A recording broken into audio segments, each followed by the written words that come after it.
Dolo fampiarahantsika alohan'ny zavatra rehetra dia tolony fiadanana trany ao akaikinao.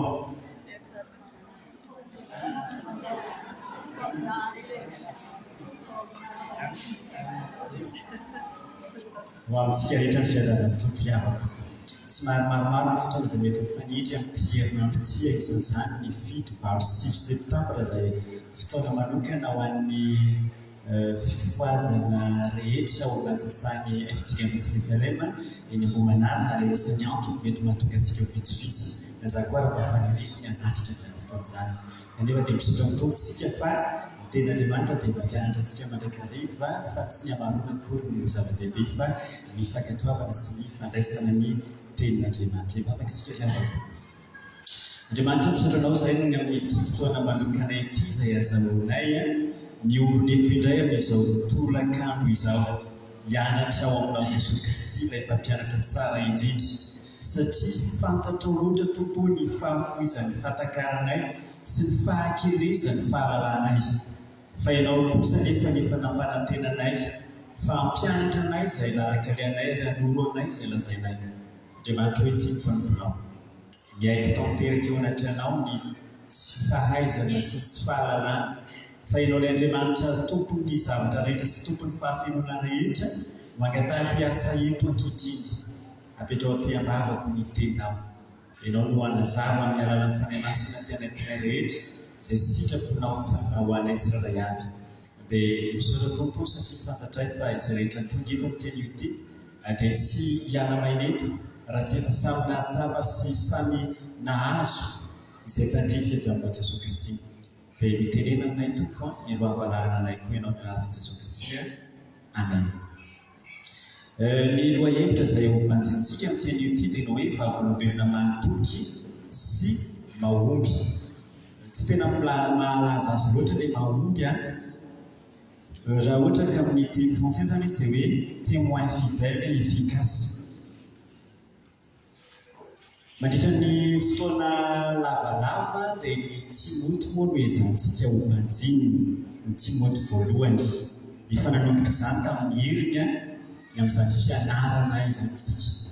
Ary dia hitoy hianatra ny amin'ny izay lesona afaka raisika ao anatin'izany epistily nampanoratany tompo ny apôstôly Paoly ho an'ny Timoty izany. Timoty ilay tovolahy kely anankiray izay nantsoiny tompo ary nampiasain'Andriamanitra ihany koa mpitory sy mpitondra ny filazantsarany teo amin'izao tontolo izao ary anisan'izay manana hafatra ho azy hoanao koa amin'ity andro ity. Andao ary hosokafantsika eo alohantsika riavako ny Timoty voalohany toko voalohany manomboka amin'ny andininy 7 ka atsahatra hatramin'ny andininy 9. Timoty voalohany toko voalohany ny andininy 9 atsahatra hatramin'ny andininy 9. Sokafantsika eo alohantsika izany tenin'Andriamanitra izany fa avy amin'ny alalan'izany tenin'Andriamanitra izany no ahafahantsika manovo fahalalàna indray amin'ity andro ity andraisantsika lesion. Ohatra isika teo aloha hevitra izay mpanjintsika dia ny hoe vavolombelona mahatoky sy mahomby. Ahoana ny atao an'izany? Ahoana ny atamiteraka an'izany hoe za tena vavolombelona Jesosy Kristy mahatoky ary mahomby izany hoe tena hisy fiantraikany eo amin'ny mpiara-belona na eo amin'ny manodidina ny zavatra izay hinoko. Jesosy Kristy izay iarahako ilay filazantsara izay toriko mba hisy fiantraikany ho tafapita ao amin'ireo manodidina. Raha miresaka vavolombelona no isika ny zavatra anankiray raha faritana amin'ny teny tsotra fohy ny vavolombelona dia olona anankiray izay nanaty maso niaina mivantana nanahita mivantana zavatra mitranga anankiray dia afaka sary manambara izay zavatra hita sy zavatra tsapany zavatra miaina. Izany hoe raha toka tsy nahita tsy nahatsapa tsy niaina amin'izay zavatra izay ilay olona anankiray kanefa manambara izy dia efa voalombelona mandaika izy zany. Fa ny vavolombelona marina dia miaina nahita nahatsapa ilay zavatra anankiray dia afaka miseho manambara zany ao manodidina. Fa ahoana ary ny ataonteraka ny hoe zaho koa tena ho vavolombelona mahatoky ho vavolombelona mahomby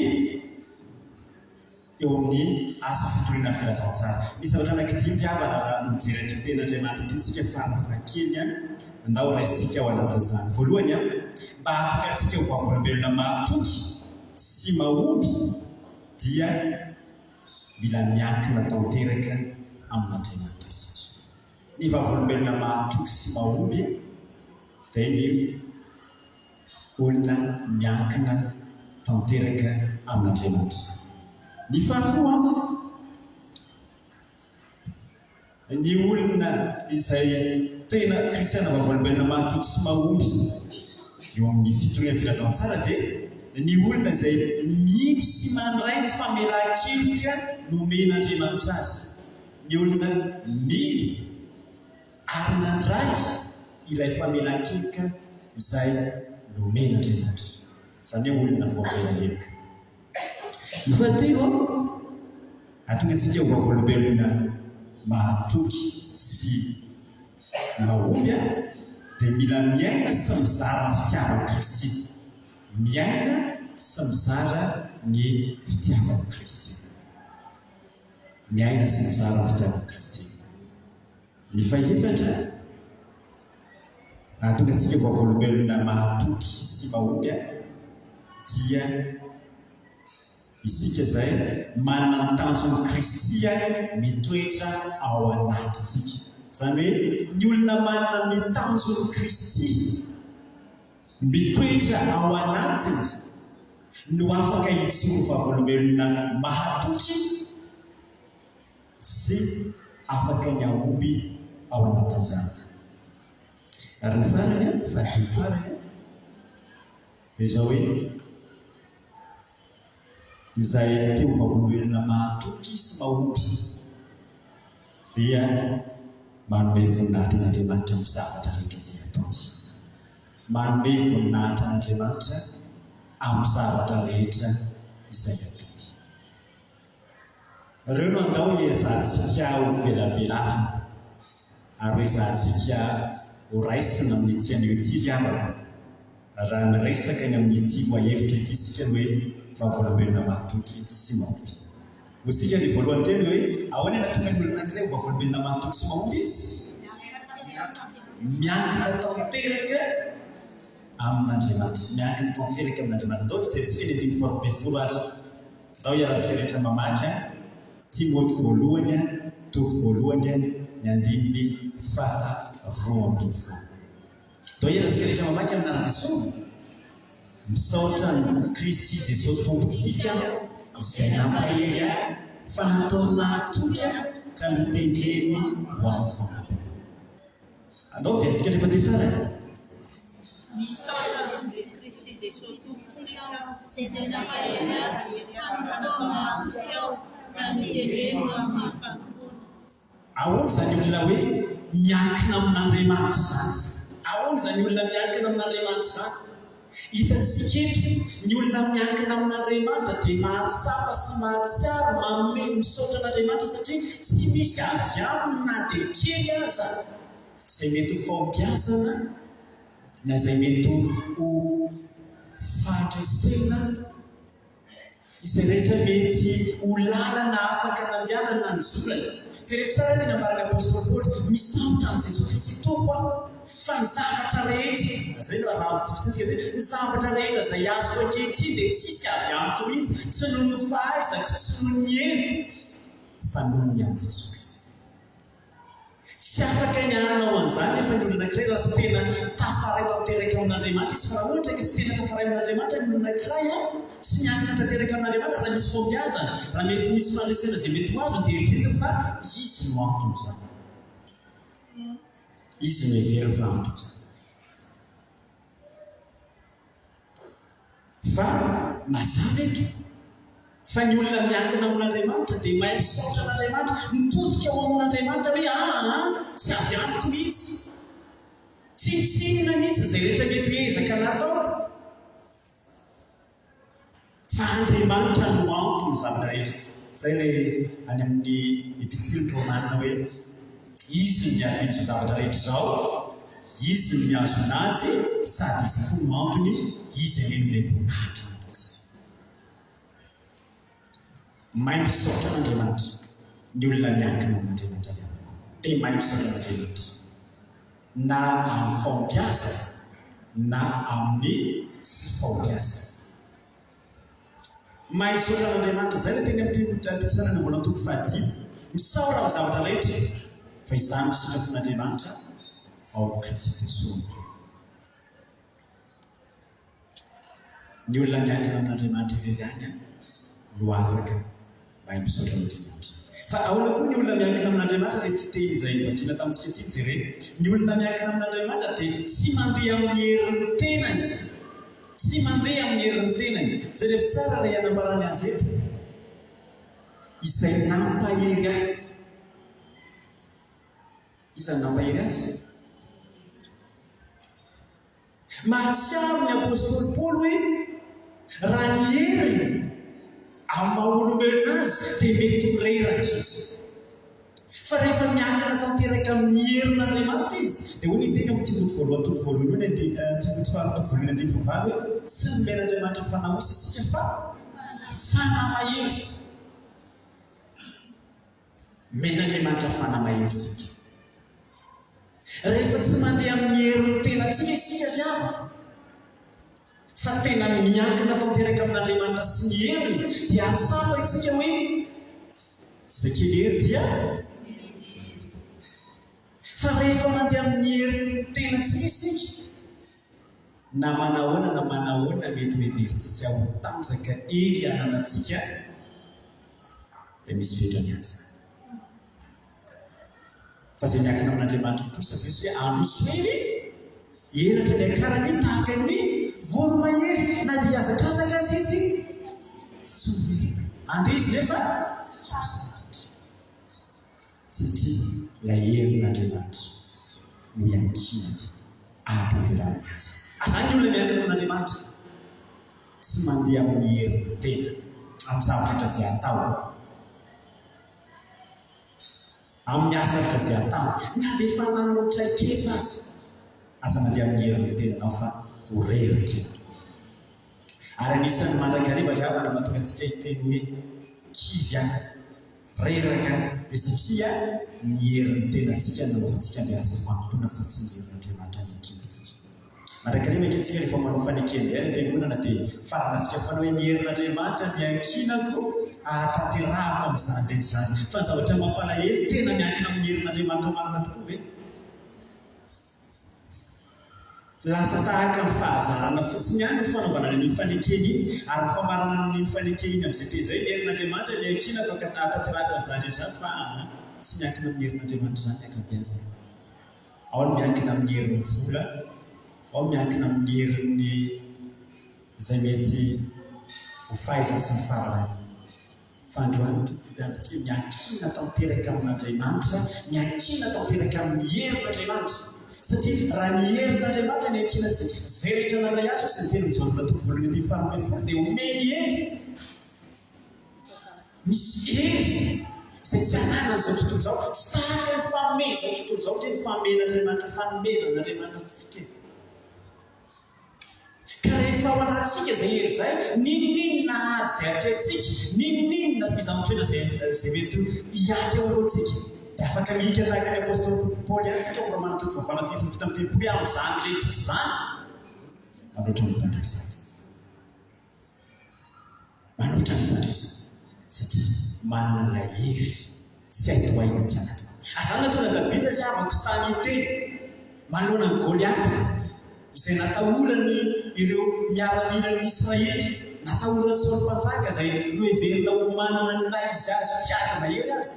Natahotra ny Goliaty satria niankina tamin'ny heriny ireo ka fa nahita ny Goliata dia nangotsika sy natahotra. Fedafeda kosa tsy niankina tamin'ny heriny fa niankina tamin'ny herin'Andriamanitra. Asa miteny tamin'ny Goliata hoe ianao manantona amin'ny herinao amin'ireo fitaovam-piadiana izay mpiara-taninao, ianao manantona amin'ny sabatra sy ny lefitoy ny ampinga samihafa. Za kosa manantonao amin'ny anaran'Andriamanitra velona zay. Za manantona anao amin'ny anaran'ilay Andriamanitra maheriko ka tsy heriko nanatona fijerinao anankely malemy osa. Fa raha izato koa dia marina izany fa tsy izany manantona anao fa Andriamanitra ilay mahery ampianatrika no manantona anao ka tsy aresan'ny Andriamanitra ianao. Azany izy avako no ampahirizako anao koa antrano. Tsisy afaka maharesy ny Andriamanitra ho zany rehefa miankina aminy ianao. Teny misy ny tenanao hoe tsisy afaka maharesy ny Andriamanitra zany.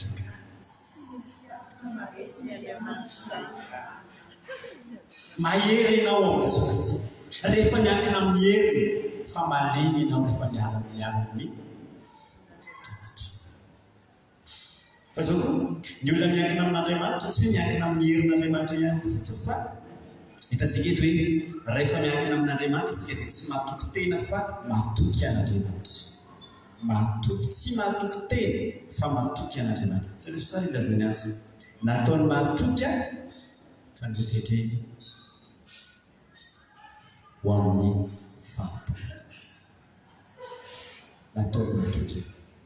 Izany hoe tsy ny apôstôly Paoly amin'ny maha-olombelona azy nahatonga azy ho lasa olona mahatoky fa iza nanao any, iza nameraka izany tao anatiny?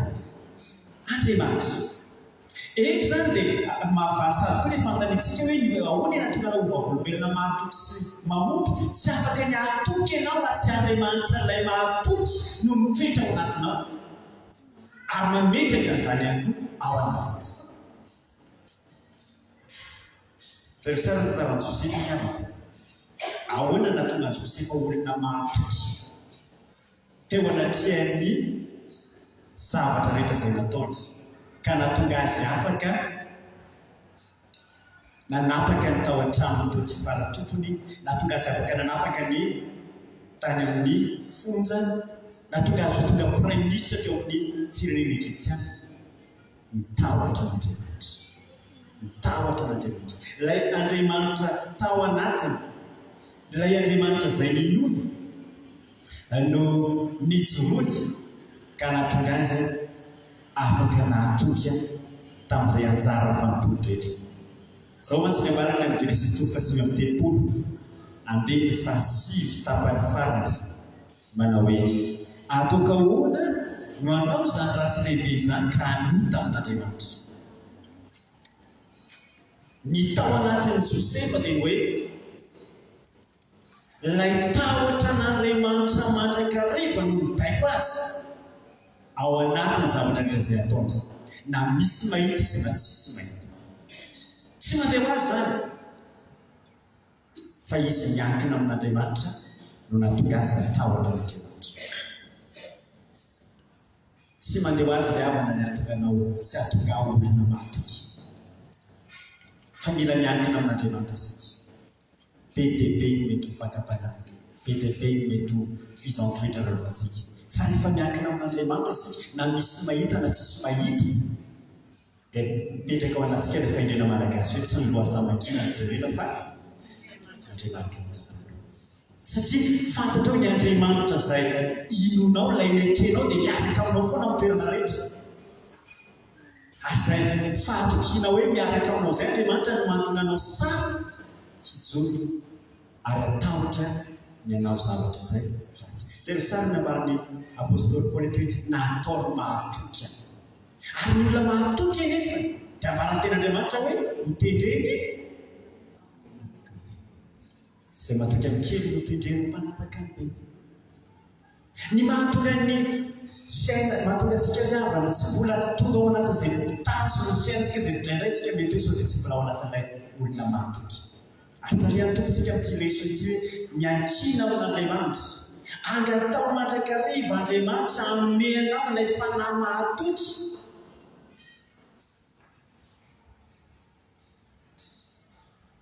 Mampalelaka amin'ny fiovanam-piainantsika izao. betsaka ny olona tsy mahatoky ary indraindray zany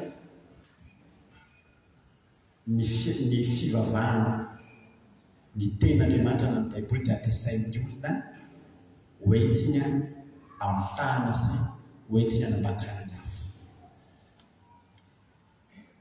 Marina andinitra ny boky Mika toko fahatelo iny tena tokasaina mihitsy manokana hoe ny andiny fadimy mahitantsika an'ilay teny hoe Mika toko fahatelo hoe ny mpaminany izay tsy manana ny tahotra an'Andriamanitra rehefa olona manome anazy hanina dia tonoa ny fiadanana fa rehefa tsisy atokona sy manome ilany any sy mizonona.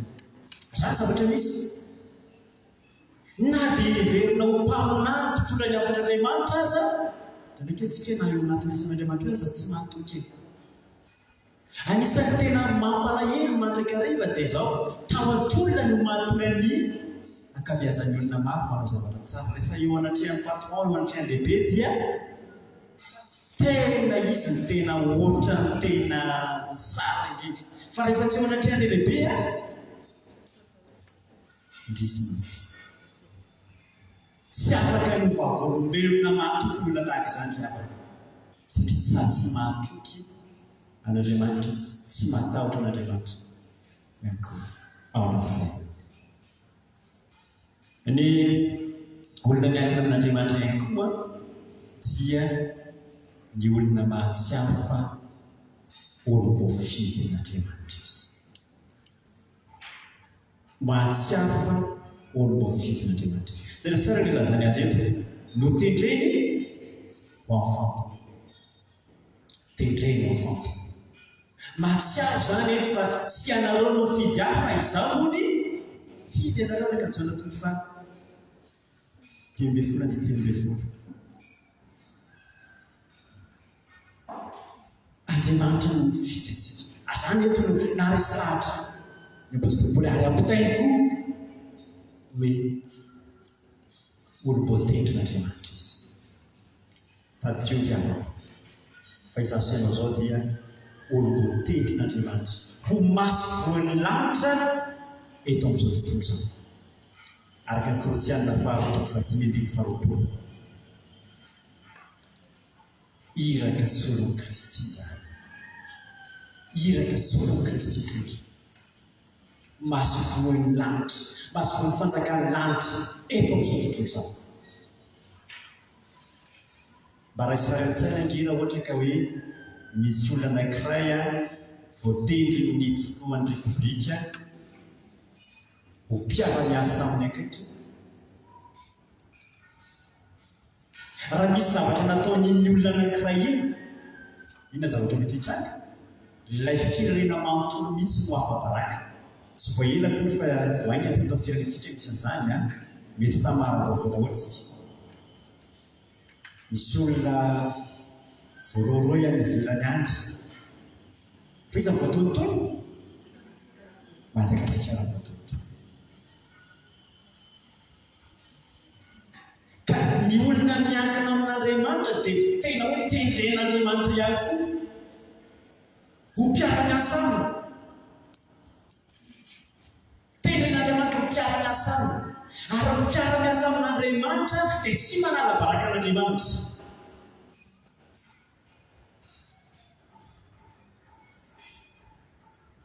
Fa hozy ny ten'Andriamanitra izay manome voninahitra mety voninahitra. Fa izay manamavano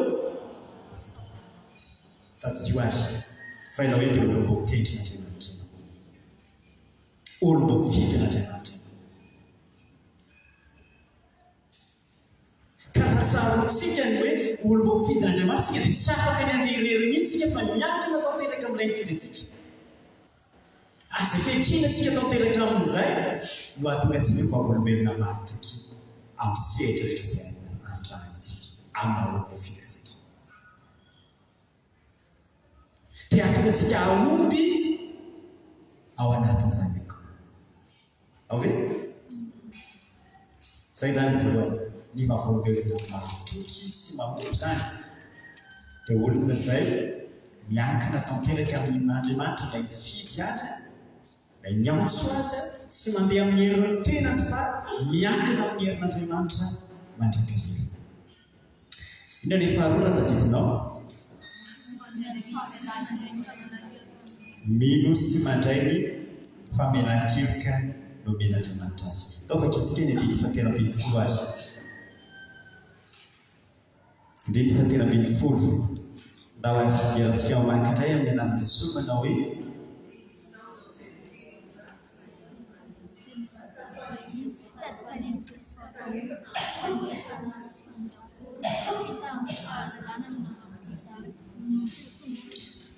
tsy hainiko intsony inona izany tenenina zany. Tao averintsika miaraka amin'ny anaran'i Jesosy manao hoe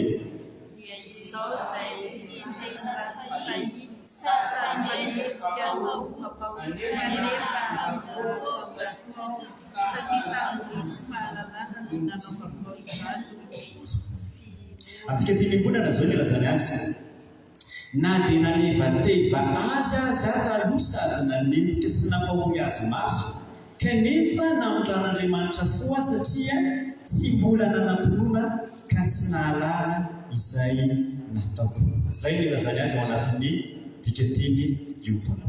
Ozy isika teo hoe ny atonga antsika ho vavolombelona mahatoky, atonga antsika aomby. Izany hoe atonga isika rehefa fijorontsika vavolombelona tena isy fiantraikany ka ampona sy amoaby ny hafa, dia isika izay mino sy mandray ny famelan-keloka. Ny olona voavela eloka irery ihany izany no afaka mijoro vavolombelona mahatoky. Ahoana nefa ny atonga antsika ho olona voavela eloka izay? Ahoana ny atonga antsika ho tonga ao anatin'izay hoe voavela eloka izay? Reto misy tsikana vitsivitsy izay ambara eto anatin'izao ten'Andriamanitra izao. Voalohany jereo tsara ny anambarany Paoly apôstôly azy, izaho izay miteny ratsy fa iny sady mpanenjika sy mpampahory. Ina hevitra izany zavako? Miaiky ny tsy fahatanterahana.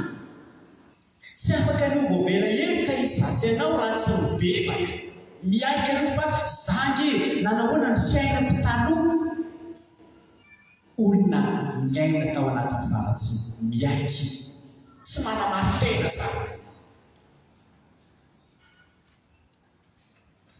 Ny olona mpanamary-tena ry avako tsy manaiky ny disy eo amin'ny fiainana dia tsy afaka ho vavolombelon'Andriamanitra.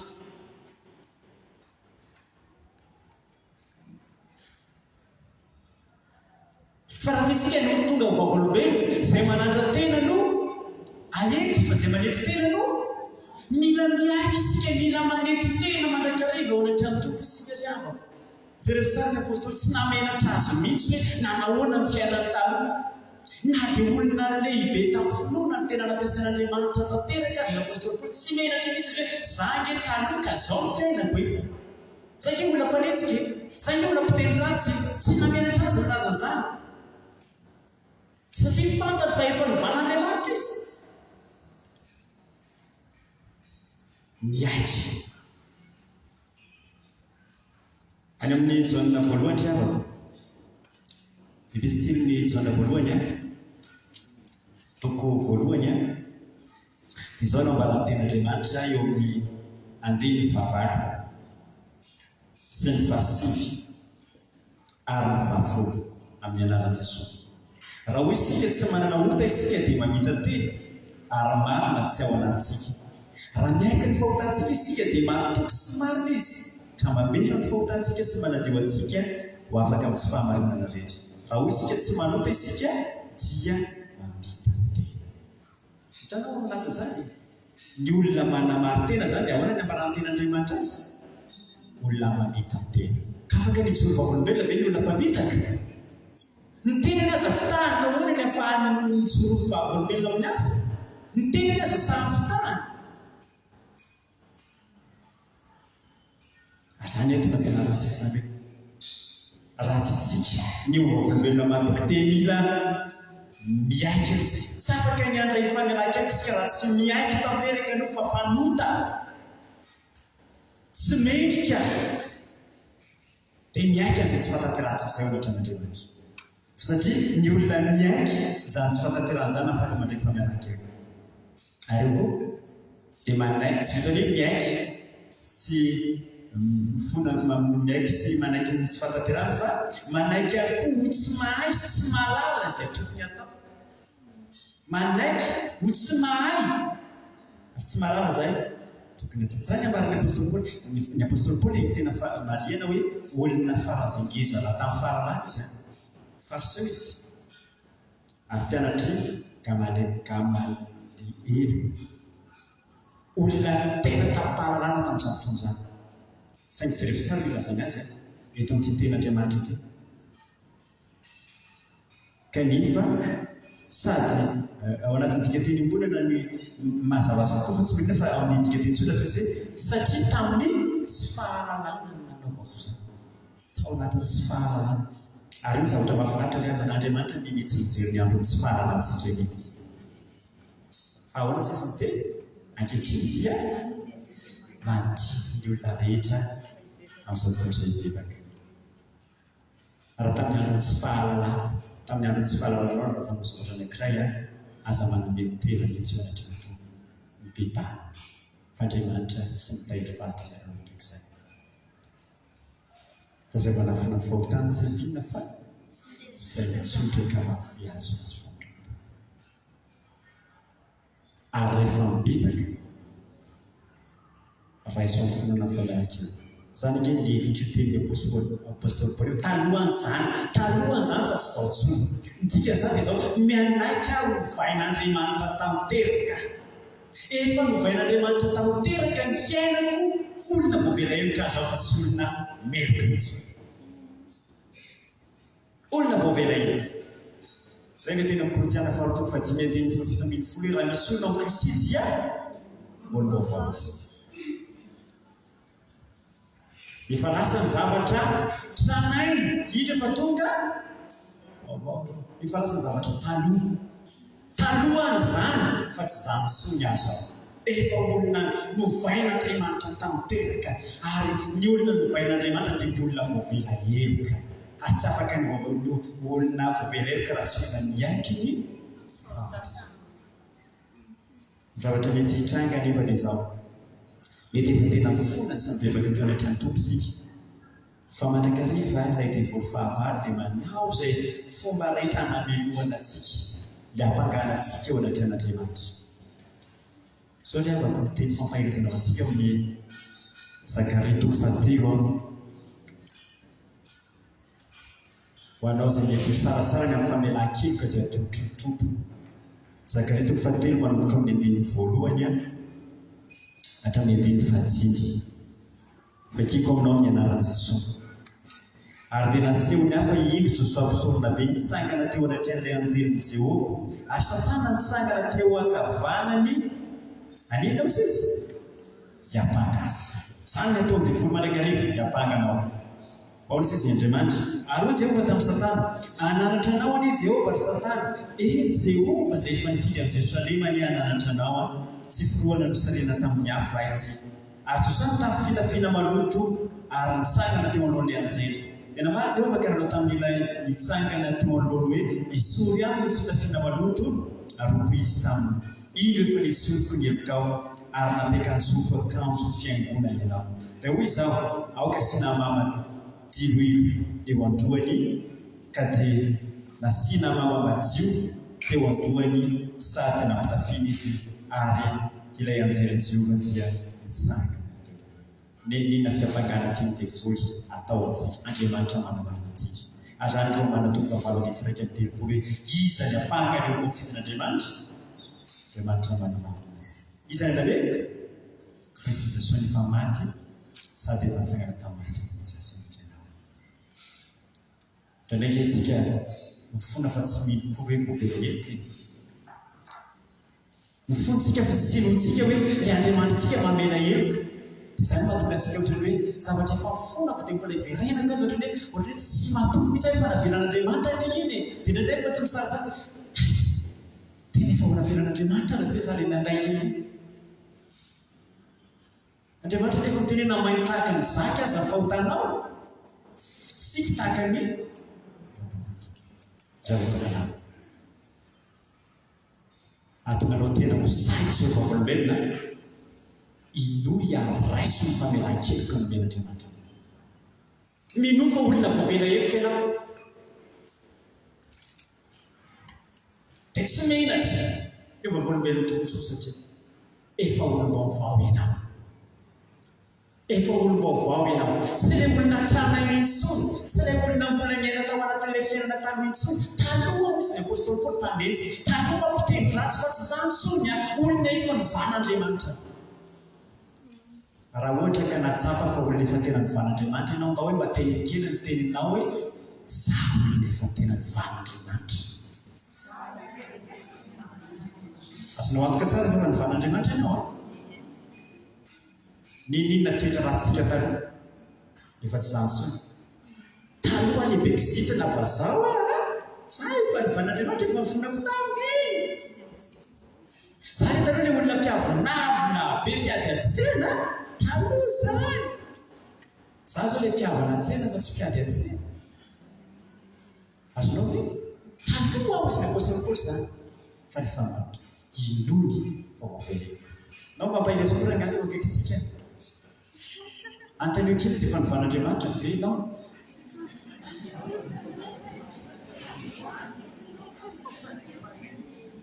Dia ampahireso izay aza matahotra intsony fa efa nanaovanao ny tompo.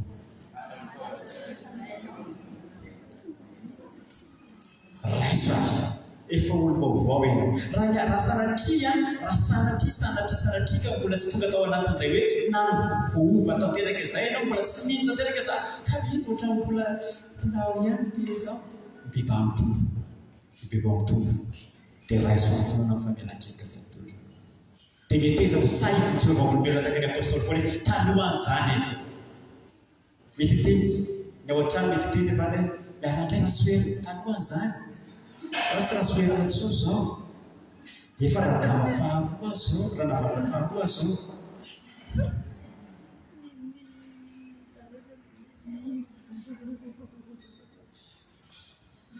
Izay mety nahafantarany olona anao taloha efa tsy sansoina zao. Amen. Satria olona efa voaveloloka. Manao zava-dehibe izany ny famelan-keloka natontotoko. Dia amafisiko indray hoe tsy afaka ny voavela heloka nefa isika raha tsy miaiky tanteraka ny fahotantsika raha tsy tena mibebaka tanteraka. Ny olona manamartena dia tsy andray famelan-keloka satria tsy mifinaritra ny mila mpanao fanafody fa marary, tsy ady antso marina ho toy fa mpanota. Kanefa mpanota amin'iny bebaka. Ny olona mibebaka, ny olona miaika ny fahotany ary mibebaka ao anatin'izany no andray famelan-keloka. Daholo ve averse kely raha taditinao. Ina zany ahoana ny atonga ny olona anankiray vao olombelona matoky sy mahomby, ina ny voalohany teo? Averina mandeha hoe vehivavy rehetra hoe lehilahy rehetra hoe drito lehilahy anankiray lehilahy rehetra hoe miankina tanteraka amin'Andriamanitra. Ina ny faharoa? Misy mandray ny famelan-keloka. Ny olona voavela heloka izany no olona izay afaka ny vaovolombelona matoky sy afaka ny ahomby ao anatin'izany. Ny fahatelo azy ny vaovolombelona matoky sy mahomby dia miaina sy mizara ny fitiavan'i Kristy. Ndao akitsika ny 7:10 sy 10:10 ao amin'ilay Timoty voalohany teo. 7:10 sy 10:10. Ndao ny anaran'i Jesosy Kristy namakitsika azy manao hoe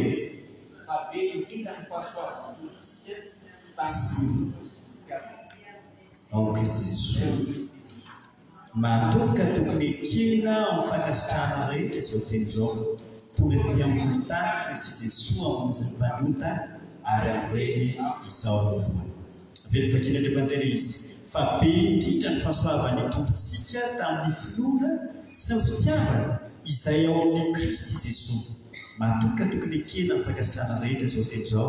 Tonga tetỳ ambony tany Kristy hamonjy ny mpanota ary amreny izao namanao. Hotsika teo hoe ny vahavolombelona mahatoky, ny vahavolombelona mahomby dia ny olona miaina sy mizara ny fitiavan'i Kristy. Ahoana ny ahafahantsika miaina sy mizara izany fitiavan'i Kristy izany? Misy zavatra ananky 5 reto izay hitantsika ao anatin'izao fijoroana vaovolombelona ataon'ny apôstôly Paoly eo amin'ny Timothée izany ampanaso.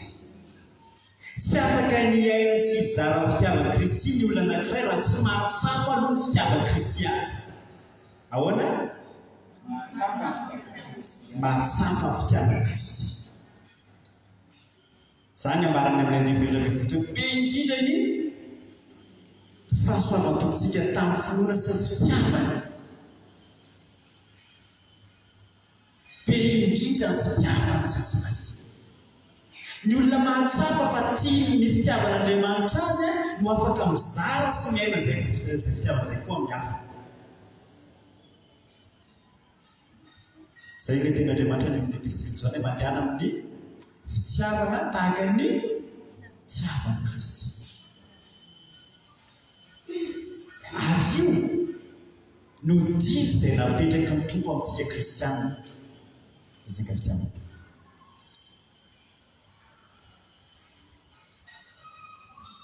Raha ilay Andriamanitra fitiavana izany toetra ao anatintsika dia haintsika koa no mizara fitiavana. Fa raha tsy ilay Andriamanitra fitiavana no tanatsika dia fitiavan-tena no be dia be. Tenantsika no tiantsika fa tsy tany. Zavatra mamparero amin'izao izao dia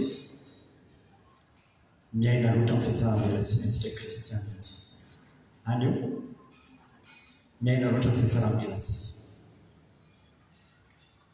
Tsy miady fa baia kelikely ihany. Ny tsy fampino fitiavana riavaka no mahatonga tokantrano be dia be mikorontana. Mahatonga fiangonana, mahatonga ny kristianina miady satria tsy ao anatin'ilay fitiavan'i Kristy. Ary zany no mahatonga eto izao teny izao hoe ny apôstôly Paoly tena tsara tena miaina be dia be ilay fitiavan'i Kristy. Ohatra ahoana izany fitiavan'i Kristy izany? Dia isika tsara mamaritra azy amin'ny fomba Baiboly ao amin'izao toko 7:20 hoe fato izao no fitiavan'Andriamanitra izao tokoa izao. Nomeny zanany tokoa. Ny fitiavan'Andriamanitra dia manolotra. Mandrakariva isika te andray fitiavana fa tsy mahay mizara fitiavana. Ary ataontsika koa ahoana koa nefa mizara raha tsy ananantsika ilay izy. Ataontsika hoe mizara zavatra tsy ananantsika. Rehefa nananao zany sy ny apôstôly Paoly sady nananao betsaka dia tsy avelan'izany ankinana alaina ka tsy afokatra. Isika teo hoe ny olona afaka miaina sy mizara fitiavan'i Kristy dia ny olona mahatsapa no fitiavan'i Kristy azy. Ohatra ny ahoana ny fitiavan'Andriamanitra anao. Fombola mpandota isika io sisa tena Andriamanitra dia mare maty amintsika Kristy. Zavadona. Hoe za zao ve, za le tsy mendrika zao. Zay rehefa sara kely nambarana ny apôstôly Paoly za le farahitiny any amintsika teny koa farahitiny indrindra ampanota. Za le tena ratsy indrindra kanefa mitiavan'Andriamanitra. Naveran'Andriamanitra. Ny olona afaka miaina sy mizara fitiavan'Andriamanitra koa dia izao olona miaina eo ambany fahasoavan'Andriamanitra. Olona miaina ny fahasoavana eo ambany fahasoavana fa tsy miaina eo ambany lalàna. Ny fahasoavana efa haintsika tsara ny fahamaritana azy zavatra zaza tsy mendrika tokony zavatra tsy tokony mendrika ho ahy zaza tsy mendrika nefa nomenanay zavatra anankiray ngeza be.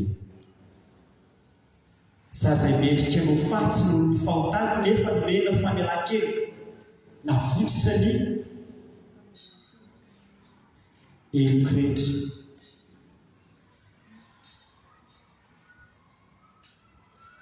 Ny olona mahatsapa hoe tena ny fahasoavan'Andriamanitra nge ny aina iny. Ary zany mihitsy tena marina ny fahasoavan'Andriamanitra nge mbola iainantsika ohatr'izao. mbola mahavelona antsika ohatran'ny safy tena fahasoavan'Andriamanitra. Ninona zavatra misy eo am-piaratanantsika ankehitriny dia tena fahasoavan'Andriamanitra. Ny olona mahatsapa hoe miaina amin'izany hoe tena fahasoavan'Andriamanitra daholo ny zavatra rehetrarehetra ananako dia tsy afaka matsitsina ny hafa mihitsy satria izay mena maimaim-poana dia.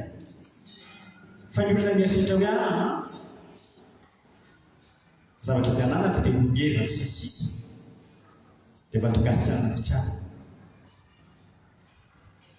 Ny olona mahatsara hoe tsy avy amiko izao zavatra izao fa avy amin'Andriamanitra daholo no mizara ho ny hafa ihany koa. Afaka mizara zany. Ny olona afaka mizara sy miaina fitiavan'Andriamanitra koa dia ny olona tafaray tsara amin'ny Kristy. Tafaray tsara amin'ny Kristy. Izay ny anehoana azy hoe ao amintsika teny iombonana moa mazava kokoa ny ilazan'izy io. Hoy izy hoe nahita ny tompontsika be dia be tamiko ny fahasoavany mba mifinoana sy fitiavana ananantsika tafaray amin'ny Kristy Jesosy. Rehefa tafaray amin'Andriamanitra tsara izay sanao fiavako dia haitsika koa mifandray amin'ny hafa. Efa zaraiko tamintsika tetry tanao ilay azo fijaliana. Misy an'ilay mitsangana sy mitsivalana. Raha vao ilay mitsivalana no izahantsika petraka, tsy maintsy milatsaka voalohany. Fa raha ilay mitsangana mapetrakatsika voalohany, tafatoetra foana io mitsivalana io, na hozokozona sy atao ino azy. Azonao hoe izany tiako teniny izany? Dia ohatr'izay koa. Raha vao ny fifandraisantsika amin'Andriamanitra no tsy ao tsara, amin'ny fifandraisanareo vady aza ka andeha amin'oloha. Ianao hoe tsy efa natsapa an'izany? Tsy ao eo dia tesitra ho azy tsisy dikany sy tohiny. Dia aiza ny olona? Any amin'ilay fifandraisana amin'ny tompo izay olona. Fa raha vao tsara fihavanana amin'Andriamanitra isika, na isika zakaga hoe misy olona tena manafitohina sy tena mandrelaka, fa gaga be ianao fa manimba ianao tsy tezitra. Satria tafaray amin'ny Kristy. Raha te hiaina fitiavana dia manana fitiavana an'Andriamanitra. Manana fitiavana an'Andriamanitra. Atao izay fandraisana amin'Andriamanitra akaiky. Fankazarana fotoy ianao hoe hiadana zanatongamasoanao. Ary ny olona afaka miaina sy mizara fitiavan'Andriamanitra ihany koa dia ny olona miaina sy mankatao ny tenin'Andriamanitra. Olona miaina sy mankatao ny tenin'Andriamanitra. Jereo tsara eo andiny 10 mahatoky ka tokony akena amin'ny fankasitrahana rehetra izao teny izao.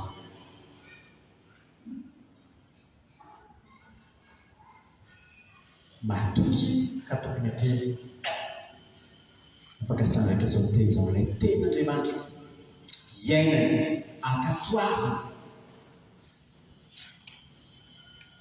Raha vao tsy ampy tenin'Andriamanitra koa tsika riavaka. Dia hoy izy ilay teny misoratra masina mamaly azy hoe arakaraka ny haboeny eo am-polo. Raha vao tsy ny tenin'Andriamanitra nataontsika be dia be eo am-polontsika, fa ny teny manodidina sy ny sao rehetrarehetra dia efa miteny aminao fa tsy ho tavavoaka mihitsy ny eo amin'ny fifandraisana amin'ny hafa. Amin'izao vaninandro iainantsika izao tena vanim-potoana iainantsika izao, vanim-potoana ny akaiky ny fifitianana izao dia miezaka mamory resaka politika amin'ny firenena daholo rehetrarehetra. Dia mampalahelo fa na dia ny kristianina azy, za mahalala olona be dia be, tsy diso akory manaraka vaovao fa indraindray ilay vaovao mandoto fofoana. Iny manaraka an'ilay radio tsy fantatro daholo, samy manana ny akolafony moa izany dia manaraka an'iny dia manaraka iny hatrafara dia izao ny tenen'ny alina tao amin'ny alina dia izao ny tenen'ny alina tao amin'ny alina dia maloto fo. Misy dadatoanay izay moa dia tena teneniko mihitsy hoe raha tianareo ny andro saram-panahy avatsiny aontsy vao fo maraina mandra-paharivandro mahavariana fa raha tenin'Andriamanitra toroteny zao le hoe adevitra matrany adiny firy fa miteny aminao fa tsy maharitra miaina amin'izany ho an'ny eo radio moa dia mba ezahana foana mpaherana lanina hira matetetika rehefa andalina mba tsy isy le hoe mona aminay misy sasany mety misy dia misy mamona aminay na befa lava be rehefa ampianarina fa mahavariana anahy fa maraina moa dia efa mahena anao mandeha anaty bus sisa tsy manodina mihitsy ny bus na ireny zavatra eny tsy manodina mihitsy ny olona raha hoe dia eo iaina efa mitondra makaizana izy mitondra ho amin'ny fahatombo dia mitondra ho amin'ny fankanana raha tiantsika riavana ny iaina amin'ny fitiavan'Andriamanitra tsy ataovy be dia be ao anatsika dia iteny izany aoka ny tenin'ny Kristy no hitoetra betsaka ao anatsika indray matsy lasa miteny olombelona ny teny zao tontolo izao mitoetra betsaka saotanana mahita iny satria zay no mitoetra dia miteny tasy zao ny ianao e zao ny ianao e zay no mitoetra be dia be ao dia mifarana ny poka fa raha tenin'ny Kristy no mitoetra betsaka ao anatsika mitondra fiainana ho an'ny hafa isika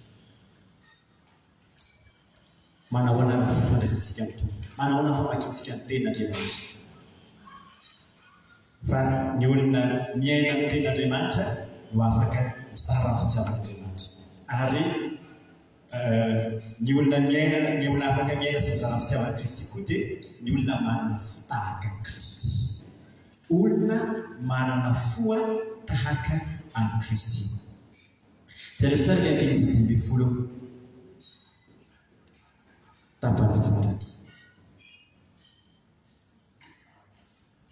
amin'ny ara Jesosy tonga tetsy ambony tany Kristy Jesosy amonjy ny mpanompo amin'ireny izao ny lohany jereo tsara nke le fo Kristy ny laozany azy ny voninahitra ny lapasoa amonjena ilay olona le olona ratsy indrindra ny fony Kristy zao tsy mampanina azy ny ho faty mba havelona anao savelona ary raha ny olona manana ny fony Kristy jiabako tsy mampanina ny ho faty antoka mba ahazoanao tompony tsy mampanina ny ho faty antoka mba ahazoanao tompony fa manana zany toepo zany metsika zany raha vao tsy mbola zany ny toepontsika riavako sy afaka iaina sy zara fitiavana Kristy isika ataovy misy zavatra zaraina ke hoe na sakafo fotsiny azy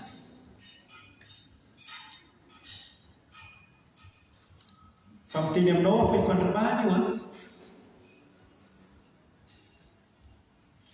tsy misy eritrehitra hoe zany akafarana eo zavatra tsara vela tsy misy aloha tsika any e tsy eritrehitra misy zany akafarana eo fa inona ny tsaratsara indrindra fa ny an'i Kristy tsy nampanina azy ny faty ampoka mba tsy nampanina azy ny faty mba hahavelona azy ianao ary zany riavako ny fo ny olona afaka mizara fitiavana ary zany ny olona afaka mijoro vavolombelona mahatoky olona manana fo tahaka izany mijery ny an'ny hafa vao ny azy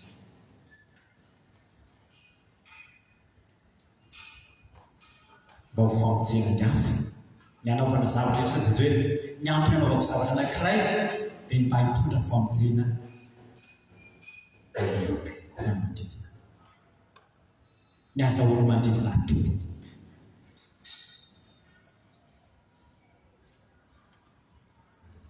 mba firy amintsika reny manana fo hoe rehefa misy manodidina antsika tena hoe nitahin'Andriamanitra dia tena fatsika vao maika manosika azy Indray mety manahery kely an'Andriamanitra fa maninona ary izy amin'ny tahinao ny mazako hoe tompo mba mangataka aminao koa mba tahio koa. Ndatsika rana fo hoe rehefa mitahina-Andriamanitra ilay anatsika anankiray vao maika isika faly ary vao maika anampy an'izay natao izay isolotana. Olona manana ny fony Kristy no afaka mizara fitiavana tahaka ny Kristy. Iterantsika ny fahefatra fa ao anatin'izao fampianarantsika izao. Vavolombelona matoky sy maholo dia na ilay fahefatra manana tanjony Kristy mitoetra ao anatiny. Inona izany tanjony Kristy mitoetra ao anatin'izany? Ilay fitiavana ny zavatra hitantsika manomboka eo ny 4:9 sy ny 7:10.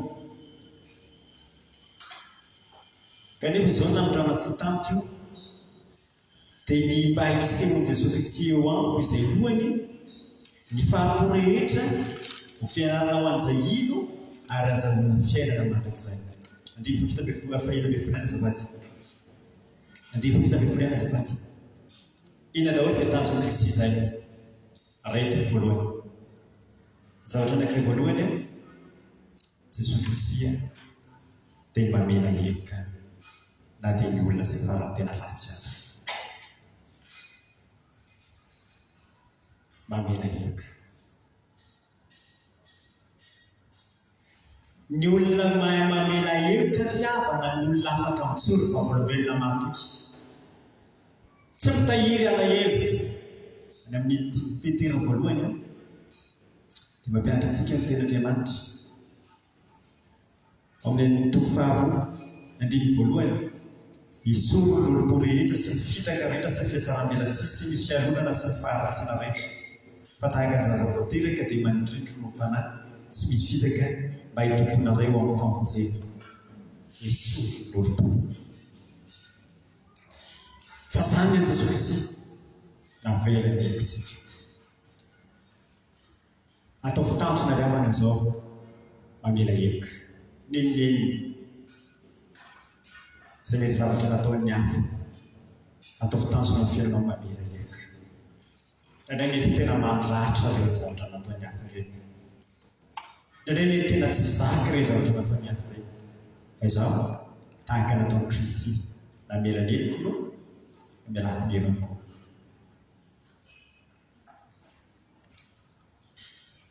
Ao anatin'izay nataon'i Kristy izay koa dia mijoro modely amin'ny atao. Mijoro modely amin'ny atao. Jereo tsara ny nambarana azy eto. Ao amin'ny dikateny-ponana moa somary mazava kokoa. Izao no ampy namoran'Andriamanitra fo tampoka. Tia asehon'ny Kristy Jesosy amiko mpanota farahitany ny fahapony rehetra mba ohatra ho an'izay ino azy ka handray fiainana mandrakizay. Mba ohatra, mba ho tonga fianarana ho an'izay mino. Ary zany amarany apôstôly Paoly tamin'ny Timothée any amin'ny Timothée 2:7 hoe mba ho tonga fianarana ho an'ny mino. Ny 2:12. Eto zany mampianatra antsika ihany koa ny ten'Andriamanitra ny olona manana tanjona dia modely eo amin'ny fiarahamonina, modely eo amin'ny fiainana. Afaka alain'ny olona tahaka ve ny fiainako? Tahaka ny Kristy.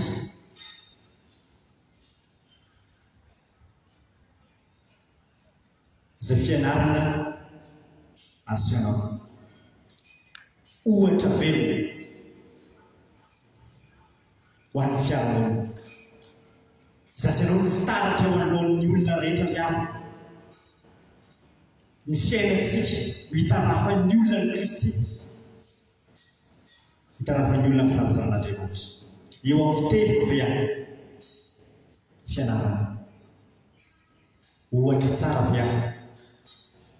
Natoka amintsika ray aman-dreny tena ohatra tsara ho an'ny zanakitsika ve isika? Fandray tonga amin'ilay fitenenana hoe izay teneniko atao fa izay lazaiko tanterao fa izay ataoko azo atao. Azay misy tsy mahaolo filazantsara rehefa be dia be ny zanaka mpanompon'Andriamanitra tsy atao amasol'olona fa olona ny resahany. Be dia be ny zanaka mpanompon'Andriamanitra mivoana satria manino ny mpanompon'Andriamanitra mitony filazantsara ny ivelany masina fa ao anaty trano masina. Zany ange zavatra misy ingany mba tsy ho zasanao zany. Any ivelany olona tena mahery, ao an-tokantrano olona tena malemy. Any ivelany olona tena tsara fanahy, fa ao an-tokantrano tsy azo fandraisana. Ziavaka meteza ho hotely ohatra lela tahaka ianareo Jesosy Kristy fahazavana azo zao manomboka ao anaty tokantranotsika izany. Raha notanina ny ankonantsika hoe ohatrany ahoana io mamana hoe na ohatrany ahoana ny dadanao ao tena fatana azy izao. Fa raha eto zao tsika dia tsara fanahy be, finaritra be, sampatrareo. Toy izy ilay zanana ilay olona ilay ao anatin'ny ankonany tsy aminao toerana.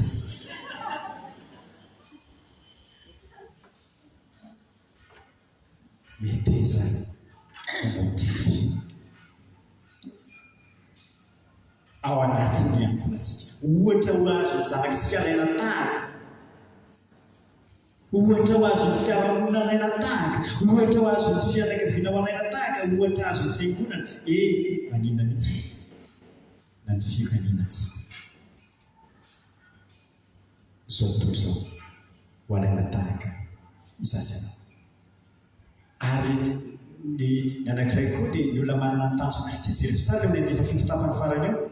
Dia zatra ny telefonako ity tsy manino. Jery-Fisarika ilay andeha ny 7 tapany farany. Tsy mety maty tsy hita ho an'Andriamanitra tokana ihany hoe azafady amin'ny andeha 7 tapany farany azafady.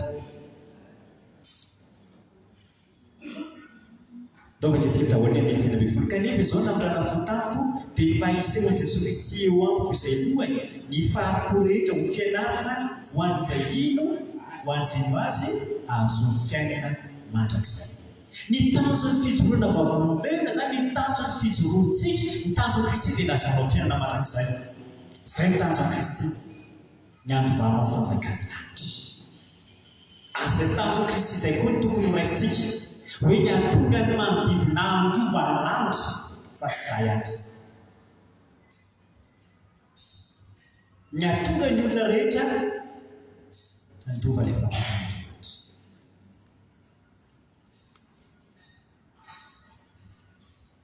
Ataovy tanjona azy ny atonga an'ireo manodidintsika ireo koa fa ho any an-danitra miaraka amintsika.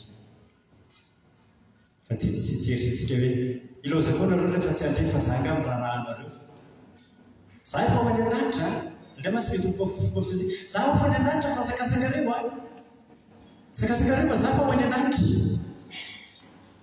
Efa milaza aho zay, zanga no very. Mbola tsy tena zany ianao na mitovitovy teny amin'izany. Rehefa mahita ilay zaza mandira dia mampiteny izany dia zanga no very, ataovy ihany, zanga no very. Za efa voafotsy a, zanga no very. Ny tanjon'ny Kristy dia natonga ny olona rehetra andova ilay fiainana mandrakizay. Ataovy tanjona koa izany ry havako. Ataovy tanjona koa izany. Ny farany ary a, mba volamela matoky sy marina izay hitantsika teo a, ina amin'ilay farany? Manome voninahitra an'Andriamanitra amin'ny zavatra rehetra izay atao. Jerevy tsara ny andeha 70 io a. Ary ho an'ny mpanjaka tsy manan-taloha, tsy mety maty, tsy hita, dia ho an'Andriamanitra tokana leha ny laza sy ny voninahitra mandrakizay anay. Rehefa avy mitory ny zara apôstôly Paoly nitodika tamin'izy izy ho an'Andriamanitra zavatra rehetra. Andriamanitra nomeny voninahitra ka omeny fahefana eo amin'ny fiainana, omeny fahefana ho an'Andriamanitra ary hoan'ny mpanjaka tsy manana taloha. Ina tika zany? Andriamanitra ny mpanjaka, Jesosy Kristy ny mpanjaka. Jesosy Kristy no manana fahefana fiainao ny fiainana. Jesosy Kristy no manapaka tanteraka ny fiainana. Zany olona manome voninahitra an'Andriamanitra riaba. Olona mampanjaka ny Jesosy Kristy tanteraka eo amin'ny fiainana. Tsy mampanjaka ny zahoan'ny intsony. Ny apôstôly Jean tsy izao intsony, ny apôstôly Paoly ihany tsy izao intsony velona fa Kristy ny velona ato anatiko. Karaha anatiko fa ndiny faroapolo. Mampanjaka tanteraka Jesosy Kristy. Amin'ny zavatra rehetra izay ataony dia Jesosy Kristy no mpanjaka. Jesosy Kristy no mpife, Jesosy Kristy no manam-pahefana. Raha dia manana fahefana rehetra azy izy,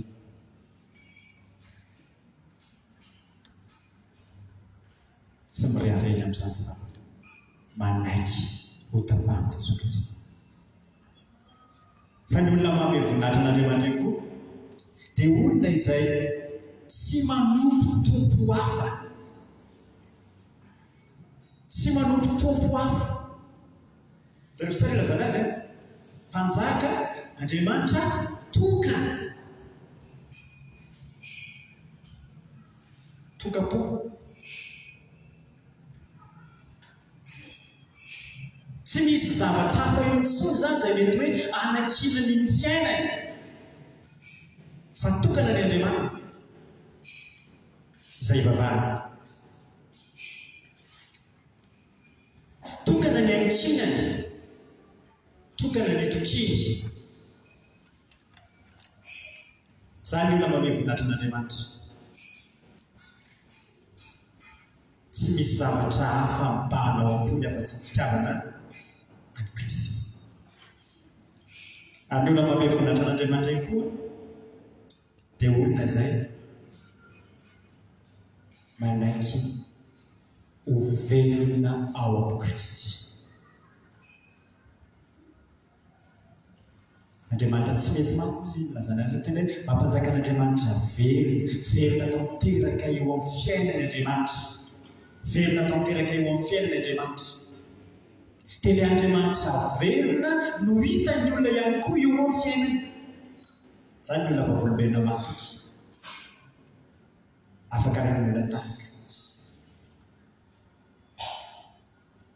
Vavolombelona matoky ave karaha ny olona tahaka hoe ny tsy mahitsy indray tsy mba mandeha maka sy makarofa dia Andriamanitra mitokana. Tena hitako izy tena olona tena mivavaka amin'Andriamanitra mariny, tsy misy tsy makany am-pamosavy tsy makary. Indray misy fotoana zay amiko nalahelo kely nisy olona ny antso. Dia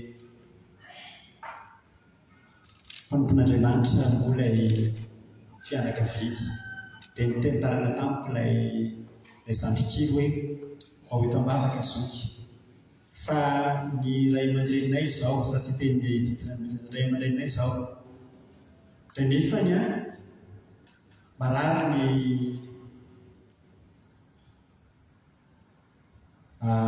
raitapo aminay. Dia vokatry ilay aretina dia tsaboana kely amin'ny dokotera dia tsy mety sitrana. Dia avy eo dia ilay ray aman-dreninay izao nisy nyteny hoe ary anany ohatr'izao manasitrana. Dia nentin'ilay ray aman-dreninay nakany dia za mba niteny azy hoe tsy mety ange zany nareo ve izao dia mandeha makany. Dia izy miteny hoe atao daholo izay azo atao rehetra mba azo fanasitrana. Raha mbola milamina ohatr'izao kely fiainana dia hoe za tena Andriamanitra irery dia za tsy mivadika amin'Andriamanitra. Fataovy misy fizahan-toetra maritraritra ve teny daholo ny olona makaresa makaresa re maka vovotsiry. Misy zany akely maka vovotsiry. Atao volaka lakroa eo amin'ny varavarana. Tondra rano amin'ny simina amin'izay. Ity ampiasaina afafafazo. Asa tsy Andriamanitra tokana intsony fa Andriamanitra raha miaraka amin'ny rano. Tsy ohatra hoe tsy ampy intsony Andriamanitra ilay tsy ampy intsony Andriamanitra ny herinao fa mila ampiana rano kely, mila ampiana sira kely. Misy anie zany tokana irery mba zarazara gambena ziarako fa tsy manome voninahitra an'Andriamanitra isika raha toka mbola mizarazara ny fotsika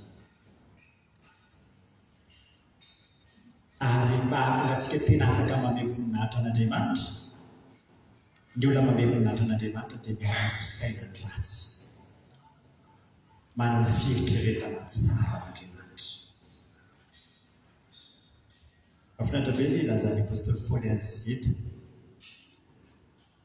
Zao mididy zao nomeko anao Timoty zanaka araka ireo faminaniana natao fahiny ny amin'ireo mba ho entinao miadiny ady tsara ireo amin'ny hitananao ny finoana sy ny fieritreretana tsara izay efa naren'ny sasany. Ao anatintsika teny hafa tena mazava be izy ny anananao fisainana tsara,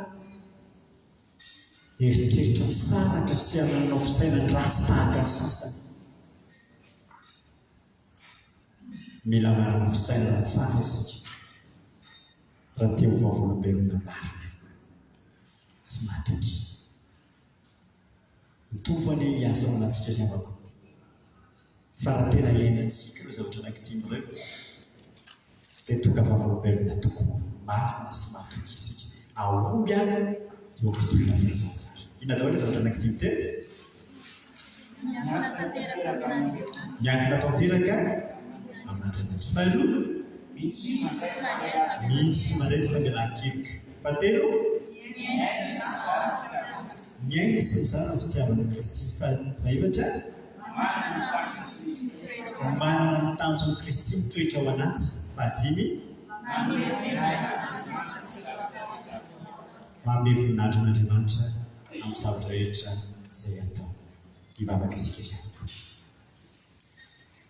Reheranay izay ny an-danitro misotranao izay no ny izay fampianarana afaka notovosina teto tamin'ity takariva ity.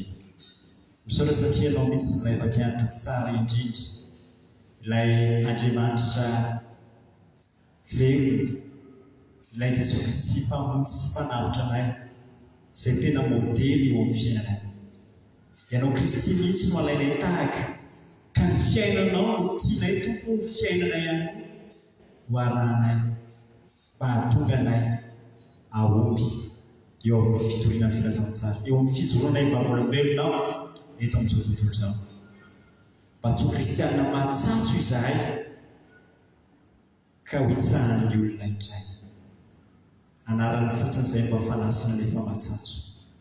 Fa mba ho kristianina mamindra tsiro izahay, ho kristianina mitondra fahazavana fa tsy broile akory, tsy atavatra ary tsy menatra io vaovolombelona Jesosy Kristy. Tombo, tsy vitanay nefa izany. Raha ny hery ny tenanay aza mangatanay ianao, hitoetra betsika ty anatin'ny mandrakariva ny teninao Jesosy Kristy. Ampioreno aminao izay Andriamanitra, mba tsy hiala amin'ny fitiavanao Andriamanitra. Tena hiankina tanteraka aminao Jesosy Kristy, atoky anao tanteraka ihany koa. Ny herinao rery ihany no iankinanay, re Jesosy Kristy tomponay, fa tsy ny herinay. Dia apetraka aminao tompo ny fiainanay tsirairay avy. Ianao manala ny tompo izay rehetra tonga nanaritra izao fotoana izao na tsy tonga teto. Vavaka izay tompo ao azy ireo. Ianao Andriamanitra manala ny fiainan'ny isan-tokantrano isam-batan'olona, ny fiainam-panahy tsirairay avy tompo apetraka fiainam-piaratanao. Mba tena hampitsoa amin'ny fitiavananao izahay. Isy olona ty anatinay izay rehetra mety ho fankatsiahana ara-panahy, izay rehetra mety ho fahavaromarianana rehetra, fa tao sy tareo ary tairo mandrakariva izahay mba ho tafaray aminao Andriamanitra. Petraka aminao fahasalamana rehetra Jesosy. Ianao manarana ny rofo sy ny aretina rehetra ny anatina ihany. Ianao no nasitrana sy anaifitra izany, na ho anay na ho any ankonanay. Ka sy tompo, ary tsy ho anay ihany izay eto na ny ankonanay fa ny mpiray firenena aminay rehetra any amin'ny hopitaly sy ny amin'ny toerana rehetra any. Angatanay ianao Jesosy Kristy hikasika angoaranana retina kanasitrana. Ianao koa nefa tompo manala ireo rehetra mety manodidina anay mbola tsy raisilahatra, mbola ao anatin'ny faharatsiana sy ny fanao izao tontolo izao.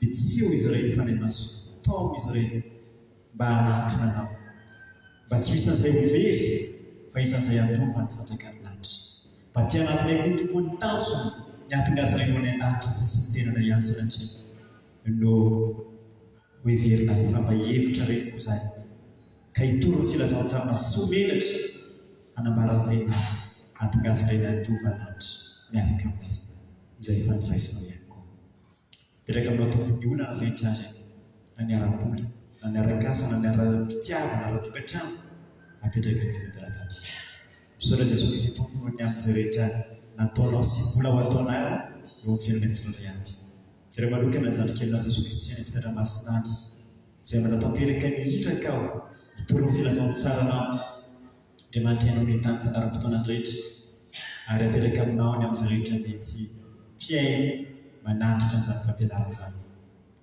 jereo Jesosy ny firenenay afaka manokana izay mba tena hitondra fahazavana eto amin'ny firenenay ianao ampilamina ny firenenay anaisitra izay rehetra mety ho adiady ditra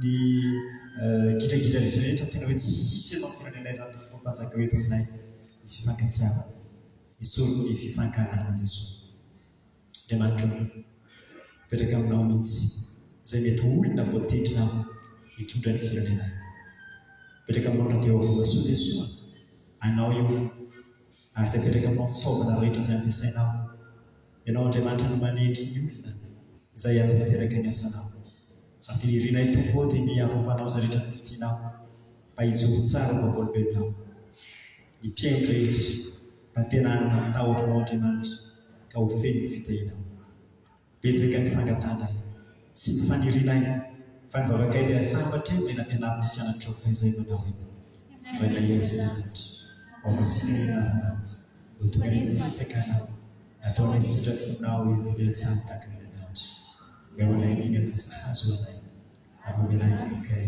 tahaka ny rana izay velika taminay aza mitondranay ny fakapana manafanay ratsy manao fanjakana sy nery ary voninahitra mandrakizay amen hitsangana sika avako marina fotoana ataontsika ny raha 20 sy telo